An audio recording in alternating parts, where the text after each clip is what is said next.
निशम्य गीतं तदनङ्गवर्धनं वृजस्त्रियः कृष्णगृहीतमानसाः आजग्मुरन्योन्यम् अलक्षित उद्यमाः स यत्र कांतो जवलोलकुंडलाः। नमस्कार मित्रों, ये जो श्लोक है ये रास पंचाध्यायी के पहले अध्याय का चौथा श्लोक है जिसे हम आज गहराई से समझेंगे। तो आइए सबसे पहले इसके अर्थ को समझते हैं। तो जो श्लोक है वो कहता है निशम्य गीतम तद अनंगवर्धनम, अर्थात उस अनंगवर्धन करने वाले गीत के गोचर होने पर व्रज स्त्रियः कृष्ण ग्रहित मानसाः, अर्थात व्रज स्त्रियों के द्वारा जिनका मन कृष्ण की पकड़ में था, आजग्मुर अन्योन्यम अलक्षित उद्यमाः, अर्थात अन्य कुछ भी न देख उद्यम करती हुई आ पहुँची, स यत्र कांतो जवलोल कुंडलाः, अर्थात वह जहाँ प्रियतम था झूलते हुए कुंडलों वाली। तो यहाँ पर बताया जा रहा है शुकदेव महाराज के द्वारा कि जब भगवान कृष्ण ने जो है वह गीत अपना आरंभ किया, जब उन्होंने बांसुरी वादन आरंभ किया, तो उसको सुन कर के जो व्रज की स्त्रियां थी उनका जो मन था वह कृष्ण की पकड़ में, भगवान की पकड़ में आ गया और वह कुछ और न देखते हुए आ पहुंची वहाँ पर जहाँ पर कि भगवान थे। और यहाँ पे रूपक दिए जा रहे हैं कि झूलते हुए कुंडलों वाली वो थी तब आई, और अनंग वर्धन करने वाला गीत था।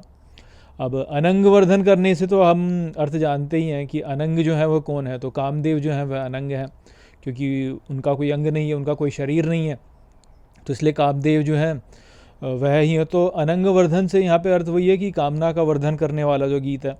तो भगवान कृष्ण की पकड़ में जब मन आ गया व्रज स्त्रियों का, तो जो अनंग वर्धन करने वाला गीत था उसे सुन करके वह तीव्र उद्यम के साथ में जो है वहाँ आ पहुँची जहाँ पर भगवान कृष्ण थे, और उस उद्यम में उनके जो कुंडल थे वह झूलने लगे।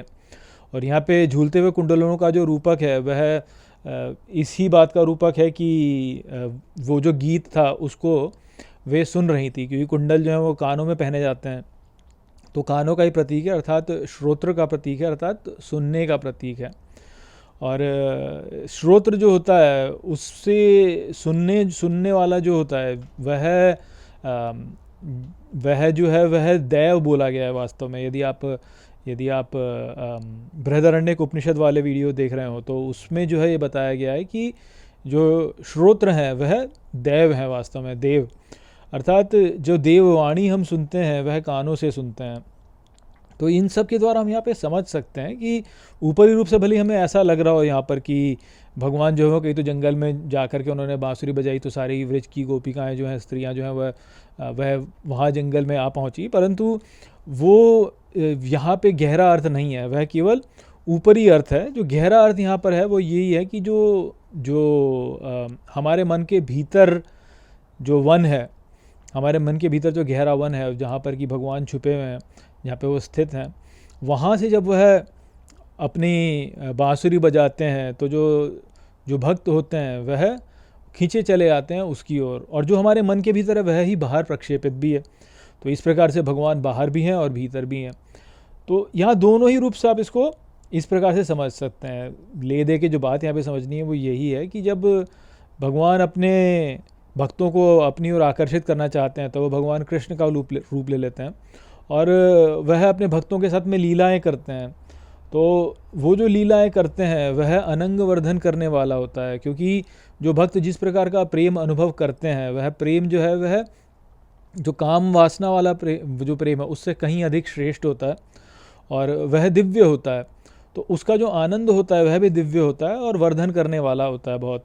तो जो भगवान जब किसी भक्त को अपनी ओर आकृष्ट करते हैं तो वह इस प्रकार से जो है अनंग वर्धन करने के द्वारा गीत से जो है उनको बुलाते हैं, अर्थात वह जो आनंद है, दिव्य आनंद है, उसको प्रदान वे करते हैं, और उस दिव्य आनंद को प्रदान करने से वे अपनी ओर आकर्षित करते हैं अपने भक्तों को।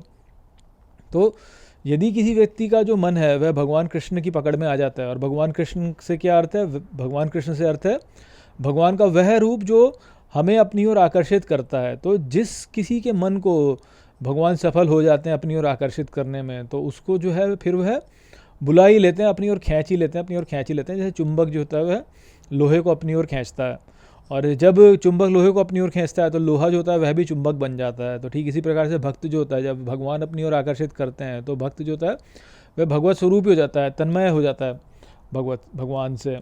तो वो यहाँ पर जो है वह रूपक द्वारा यहाँ पे बताया जा रहा है कि किस प्रकार से भगवान ने व्रज स्त्रियों का मन आकर्षित कर लिया और उनको बुला लिया। अब यहाँ पे ये समझिए कि व्रज जो है, व्रज स्त्रियों से यहाँ पे जो अर्थ है वह केवल ऐसा मत सोचिए कि व्रज में, व्रज करके जो गांव है, ब्रज जो गांव है वहाँ वो है, वो पृथ्वी लोक पे उसका आप कह सकते हैं मृत्यु लोक में जो जो दिव्य व्रज है उसका पृथ्वी लोक पर जो प्रक्षेपण है वो जो हमारे उत्तर प्रदेश में जो व्रज भूमि है वो है। परंतु यहाँ पे जो गहरा अर्थ है इसका वो ये है कि व्रज से जो अर्थ होता है वह होता है जो शुद्ध है, जो स्वच्छ है, या जो हल्का है, जिसमें कुछ है नहीं, जो साफ़ है बिल्कुल। तो जो जिसका हृदय साफ़ है वह वास्तव में व्रजवासी है, क्योंकि हम अपने हृदय में ही वास्तव में वास करते हैं। जहाँ हमारा हृदय, जहाँ हमारा आकर्षण होता है वहीं पे हम वास करते हैं। वास का जो शब्द होता है वो, वास शब्द का अर्थ भी यही होता है। वास अर्थ है जिससे प्रेम करना, प्रेम ही होता है वास्तव में वास का भी अर्थ। तो जिससे हम प्रेम करते हैं उसके समीप ही रहते हैं।